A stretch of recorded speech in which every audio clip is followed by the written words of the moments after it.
नमस्कार दोस्तों, मैं हूं आपका मिठास भरा दोस्त मुकेश नाइक और आप देख रहे हैं मिस्टर फिल्मी इंडिया चैनल, जहां फिल्मों की बातें होती हैं बिल्कुल रसगुल्ले जैसी मीठी और समोसे जैसी चटपटी। आज हम खोलने जा रहे हैं एक ऐसी फिल्म जिसने अपने रिलीज होते ही सबको एक नया अंदाज दे दिया था। 90s की वो हंसी की मिठाई की डिब्बी जिसमें था कॉमेडी का लड्डू, मस्ती की बर्फी और ड्रामा की जलेबी। जी हाँ, हम बात कर रहे हैं साजन चले ससुराल की, जिसने पूरे देश को हंसी के पेड़े खिला दिए थे।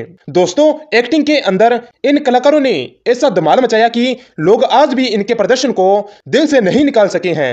दोस्तों, फिल्म के अंदर गोविंदा की कॉमेडी के लड्डू, करिश्मा और तब्बू की खूबसूरती के रसगुल्ले और कादर खान की डायलॉग की खोया की मिठास सबने मिलकर बना दिया इस फिल्म को सुपरहिट का मेवा पकवान। तो दोस्तों, मैं हूं आपका प्यारा मुकेश नाइक और आप देख रहे हैं मिस्टर फिल्मी इंडिया चैनल। अगर आपको फिल्मी मजा चाहिए तो तुरंत सब्सक्राइब करें और बेल आइकन दबाना ना भूलें। तो चलिए दोस्तों, करते हैं वीडियो को स्टार्ट। दोस्तों, अब जरा इस मिठाई की कीमत की बात करें, यानी फिल्म का बजट इस कॉमेडी की थाली को तैयार करने में लगे थे 4.25 करोड़ रुपए, जो 90s के हिसाब से ये एक बढ़िया बजट था। जैसे आप शादी में पूरी प्लेट मिठाइयों की ले आए हो और ऊपर से गुलाब जामुन एक्स्ट्रा मांग लिया हो, बिल्कुल वैसा ही दोस्तों फिल्म ने बॉक्स ऑफिस पर ऐसा मीठा तड़का लगाया जैसे जलेबी की खुशबू से भीड़ उमड़ पड़ी हो।